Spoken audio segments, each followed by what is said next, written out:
Alhamdulillahi Rabbil Alameen, wassalatu wassalamu ala Sayyidil Mursaleen wa ala alihi wa sahbihi ajma'een, amma ba'd. The next section is the adab of giving a gift. Taking gifts, giving gifts. One thing about a gift is that a gift is to gladden somebody's heart, create a bond and love and affection between you. That's why the Prophet ﷺ said, Tahaddu tahabu, which means give gifts to one another and create mutual love and affection. If you give somebody a gift, it says in the books of fiqh that it should be something they can use as it is. You cannot give somebody a gift for which they have to purchase something additional. Which means that if you have a gift of something that requires a battery, then make sure you give batteries with it. Don't give something to somebody and then they have to buy a battery for it, because then you've added a burden to the gift. Number two, once I was in Pakistan and one of the big muftis there, Mufti Rashid Ludhianvi, rahimahullah, is passed away now, is known to be very particular, very strict.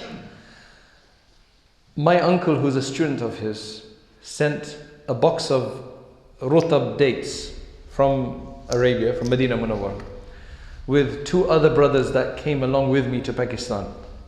After Hajj, we went there. This box of dates was for the Shaykh and two others in that place. So it was a box to be shared by those three individuals as a hadiyah, as a gift. So in that night's lecture, the Shaykh said, such a great gift came of pure Medinan dates, rutab, juicy rutab, from a mufti to another mufti. People who have love for each other. Such beautiful dates were sent, but they're haram. What happened? Why are they haram for? We can't eat them, they're haram. So then he explained, when you give a gift to somebody, there should be no burden whatsoever. The point here was the gift of one box of dates, a large box of dates, to be shared between three people. Who's going to share it? There's a burden involved here. It seems minor, but this could cause problems in some cases. So the Sharia does not want to cause problems. That's why, generally you go to some place and you want to get something done, whether that be your watch fixed, something in your car done, fixed or something. Always get the price first. Many countries you go to, you sit in a taxi. Now one is, if they've got a meter, understandable. There is a point of reference, a point of fairness between you, as long as the meter is working properly. Right? But in those places where they don't have a meter and you just jump in and then they can charge you whatever they want at the end of it, that's totally wrong in Islam. That's ijara batila. It's ijara fasida, right?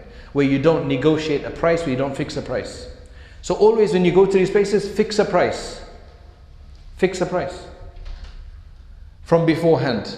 Oh, don't worry, just give me whatever, I'll fix something for you. No, can you please tell me, say nicely, please, I need to know the price because this is the Islamic way of doing something.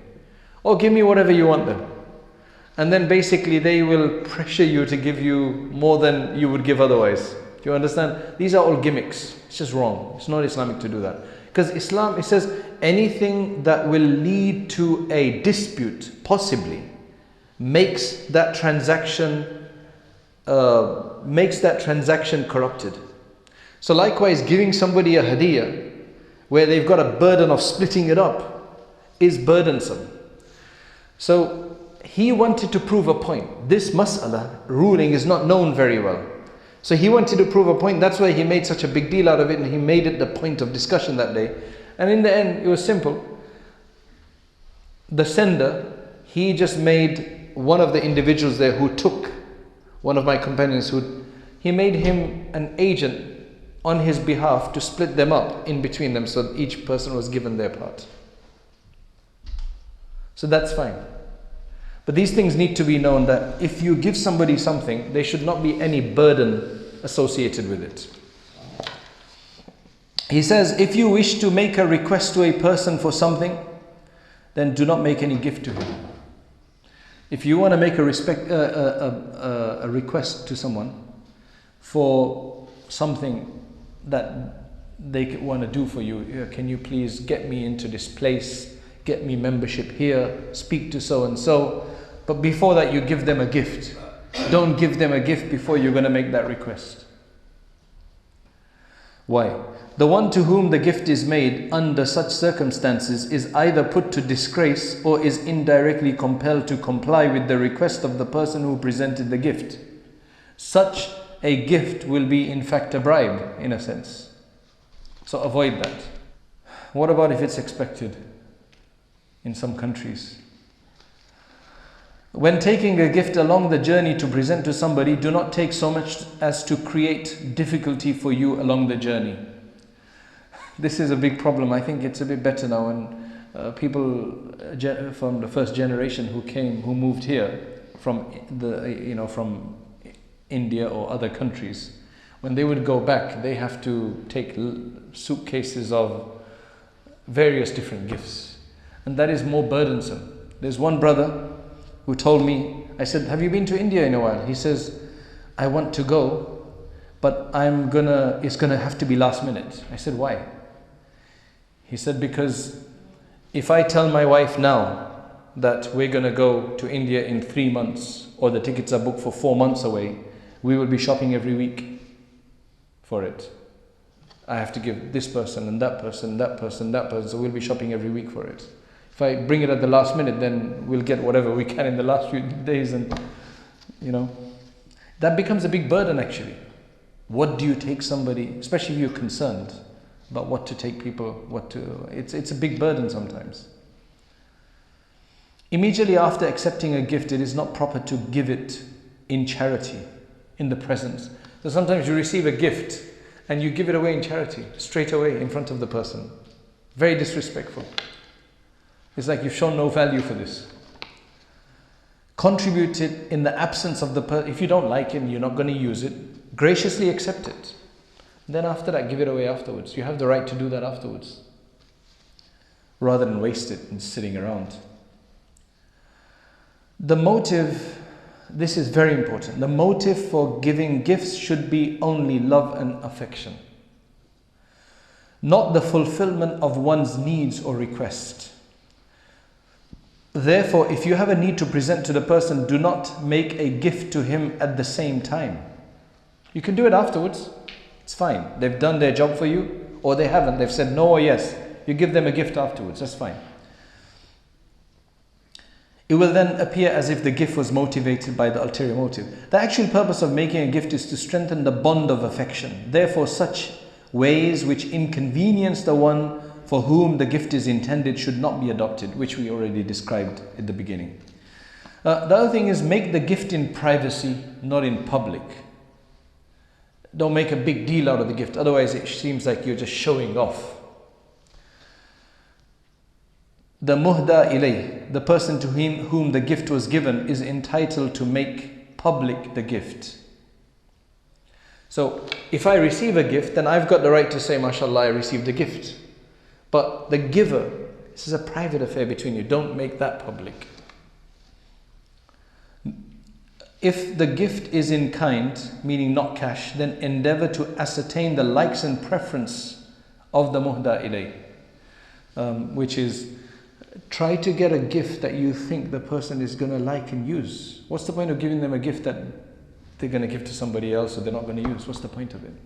This is where I find the most difficulty. To fuss over what I think somebody likes.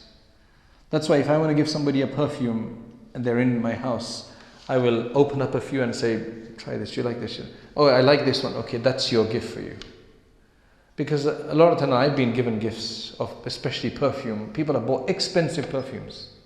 I can't use them. It's not my style. Literally, I've got maybe £100 perfume sitting in the house that I don't use. And somebody has gone to such an effort to buy it for me. But I don't like it. You can't help it all the time. I mean, it's difficult to ascertain. You're going to send an investigator to find out what he likes or something. It's difficult. But then sometimes there are products which are neutral in a sense that they work all the time.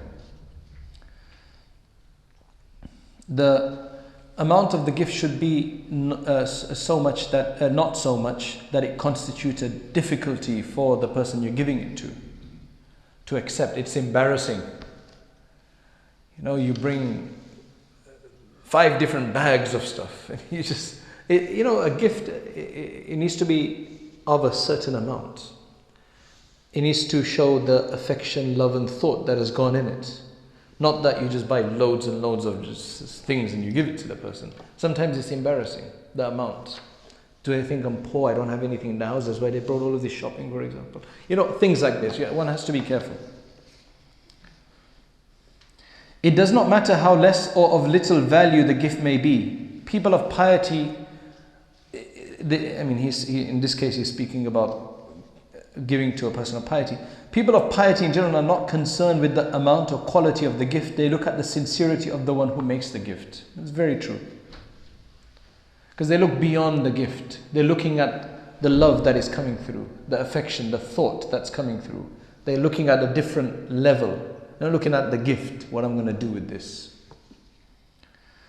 It is if for some reason acceptance of the gift is refused, then respectfully request the reason for the refusal. Because there can only be a big reason why somebody's not going to accept your gift. So politely ask, is there a reason?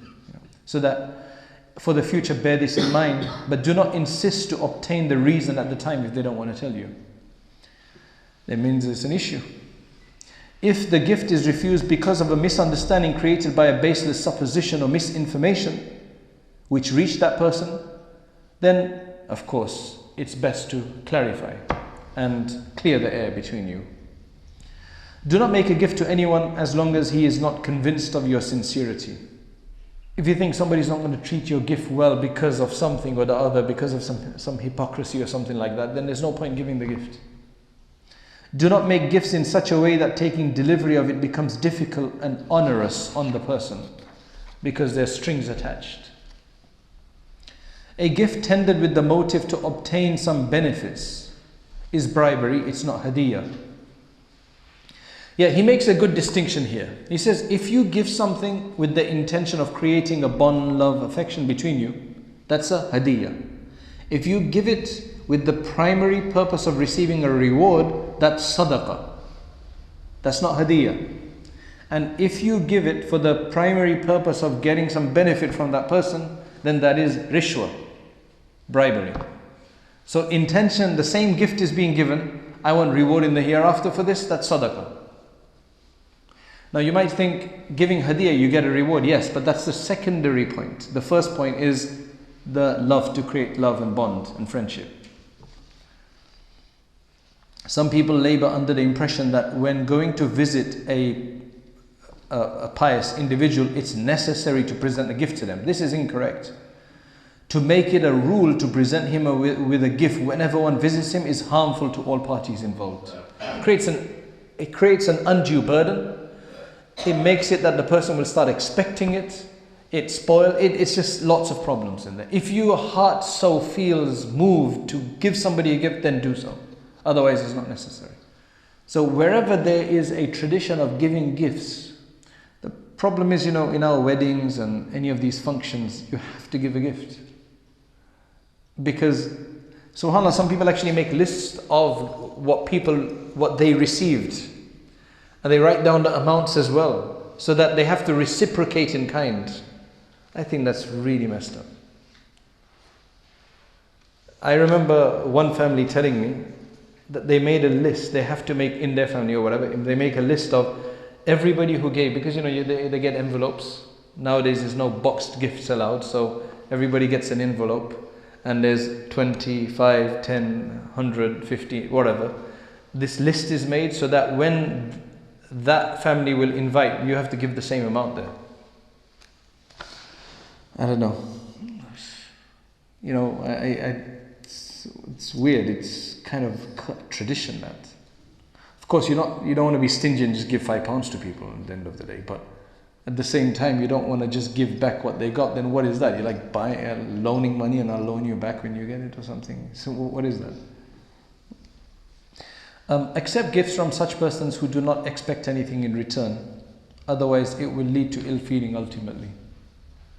So if you think that there's somebody who's going to give you a gift but expect something and he's going to expect something in return, then you'd rather not take it, because you may not be able to give back anytime soon and there's going to be expectation.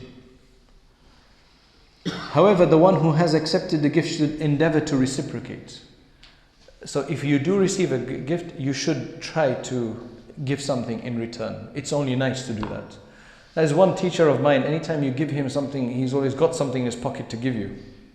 Whether that be a bottle of perfume, attar, or whether that be a small kitab. I remember once I gave him something, he pulls out a kitab, a small Durood Sharif book, and he gave me that. So I don't know, there's some people who are like that as well. Always be gracious when you receive a gift. I remember when I gave Professor Abdur-Rahman, rahimahullah, he's passed away, I gave him a gift of a pen, and he said, Jazakallah khair, main isko abhi istimal mein le aunga, which means I will start using it. And it feels nice when you know that somebody's going to use what you've given them. And I gave him a pen, and he says, yeah, I will bring this into use. So that feels nice that somebody's using what you have. If you're not of means to give anything in return, then at least praise the person. Give them a dua, express your gratitude, make them feel good. Mention his favor in the presence of others if you wish. Expressing gratitude by saying, may Allah reward your goodness, will suffice. It says that whoever says, Jazakallahu khayrun, may Allah reward you with good, then he has exaggerated in his praise. That's a huge reward. Huge reward. Allah reward you. As long as you say that with the full meaning, Allah reward you. One who does not express gratitude to a person who did a favor does not express gratitude to even Allah subhanahu wa ta'ala. It is improper to obliterate, to forget about a gift which one has received. This displays lack of attention, appreciation. Similarly, it is improper to advertise with pride the great value of abundance of gifts received. I received this, I received that. Some people, what they do is they leave, if you receive a gift that's from like a high-end store, Gucci or something like that, they leave the bags around the house. A Harrods bag or a Gucci bag or this bag or that. It is not permissible to accept gifts from mentally deranged people, because you don't know what state they're giving you. They may be giving you their life saving and they'll regret it tomorrow. So it's not allowed, because you don't know what state they're giving it to you in. It's also not permissible to accept gifts from minor children who are not baligh, because they don't have the right to give unless their parents are fine with it, because it depends on whose property they're giving you. Right? A gift should not be refused because of its slight value or small quantity. Never demean a gift. Think of the thought behind it. A gift should not be refused on account of pride or arrogance. Oh, you're giving me this, that kind of an attitude. If one detects that a gift is not presented because of sincerity, but is motivated by some ulterior motive, then such a gift should be refused. Of course, be careful about that, but sometimes you can tell. It's not about negatively judging somebody, but sometimes you know that this person is known to take favors of people and this is how they do it. For example, it could be known like that. Once somebody came to Sheikh Yunus and gave him a gift, he refused to take it. He refused, and the person was like, take it, this is refused. A few days later they found out this person's wealth was haram. They discovered that this person's wealth was haram, he was involved in some wrong thing. For some reason he wanted to give some money to the Sheikh, but the Sheikh refused. This is Allah protecting him. It is permissible to refuse a gift if one detects that the gift is made or account of one's need or poverty. Yes. It is permissible to refuse a gift if one detects that the gift is being made based on one's need or poverty. That somebody is not giving you a gift for love and they're giving you a gift as a sadaqah in a sense. So it's up to you. It's of course allowed to take that as sadaqah, but sometimes you don't want to take sadaqah, right? And it's allowed to give zakat even as a gift to people, just to lessen the burden of, of having somebody say it's zakat. But this is from a person's own perspective, self-dignity and honor. Yes, gifts should not be presented in the form of a handshake. Allah, this is for you. Sometimes you go somewhere to give a talk or something and people want to give you a gift and they try to do it subtly. If you're giving a gift, give it honorably. Why do you have to kind of slip it? Oh, Assalamu alaikum, this is a gift for you. Make a musafaha, this is a gift for you. If it's right, take it. Yes, when sending a gift with somebody else, ensure that the person whom you are sending the gift with is reliable. So then you don't need to ask for a receipt afterwards, meaning an acknowledgement. Because sometimes you may send something, it doesn't get to the person, and you don't know, and you think it has, and then you mention it later on and says, what gift are you talking about? And to be honest, to ask for a confirmation from someone that they have received the gift is a bit of a burden. Though it's only reasonable for the person receiving the gift to say Jazakallah, so as to acknowledge that. When a gift is made, the price of the item should not be asked about. You receive a gift, say, brother, how much did you get this for? It's not right. Similarly, other person who happened to be present when the gift is being made should also not query the price. Yes, they can maybe take outside privately, can say, I really like that, I'd like to buy one as well, different story. But not in front of everybody, because then that just creates an embarrassment. May Allah subhanahu wa ta'ala refine our understanding of these things. Allahumma anta as-salam wa minka as-salam tabarakta ya dhal jalali wal ikram. Allahumma ya hayyu ya qayyum bi rahmatika nastaghith. اللهم يا حنان يا منان لا إله إلا أنت سبحانك إنا كنا من الظالمين جزا الله عنا محمدا ما هو أهله اللهم صل وسلم على سيدنا محمد وعلى آل سيدنا محمد وبارك وسلم اللهم اغفر لنا وارحمنا وعافنا واهدنا وارزقنا اللهم اغفر لموتانا المسلمين الذين شهدوا لك بالوحدانية وماتوا على ذلك اللهم ربنا هب لنا من أزواجنا وذرياتنا قرة أعين واجعلنا للمتقين إماما سبحان ربك رب العزة عما يصفون وسلام على المرسلين والحمد لله